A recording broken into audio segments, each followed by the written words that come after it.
कविराज कालिदास, एक विद्वत्तमा नाम की एक विद्वान स्त्री थी, भारत को चुनौती दी थी, अगर शास्त्रार्थ में कोई मुझे हरा देगा, जो हराएगा मैं उससे ब्याह करूंगी। और इतनी सुंदर थी वो कि उसको देखने के लिए लोग खड़े हो जाते थे मार्ग पर।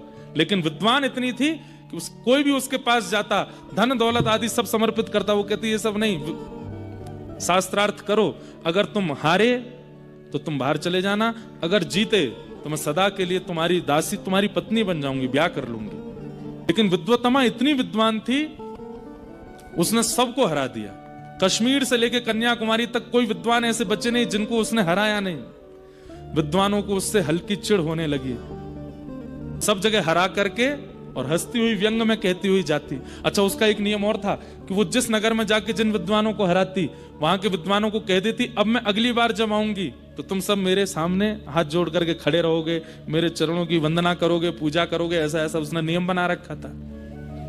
बट विद्वानों ने सोचा, अगर इसका ब्याह किसी महामूर्ख से हो जाए तो ही हमको शांति मिलेगी। अब नहीं, महामूर्ख, बिल्कुल। ब्राह्मण निकल पड़े ढूंढने के लिए कि कहां मिलेगा हमको ऐसा बेगला आदमी। तभी उन्होंने देखा कि एक पेड़ पर एक आदमी डाल काट रहा है और जिस डाल पर बैठा उसी को काट रहा है। यही है विद्वत्तमा का पति। अगर उस आदमी को पकड़ करके ले गए और विद्वत्तमा को पत्र लिख करके भेजा कि एक बहुत बड़ा विद्वान मिला है, तुम तो बोलने वाले विद्वानों को हराती हो, इस विद्वान का नियम है इसके इशारों को पहले समझ करके अगर तुमने हरा दिया तो ये बात करेगा, नहीं तो इशारे में ही बात करता है, बोलेगा नहीं। बहुत बड़ा विद्वान है, पहले इशारे करेगा, उस इशारे में अगर तुम जीत गई तो तुमसे बात करेगा। विद्वत्तमा बोली, अच्छा इतना बड़ा विद्वान है? बोला हाँ। विद्वत्तमा आ गई, बड़ा पंडाल बनाया गया, एक मंच पे विद्वत्तमा बैठी, एक मंच पे उस व्यक्ति को खड़ा कर दिया। विद्वत्तमा ने पहला इशारा किया,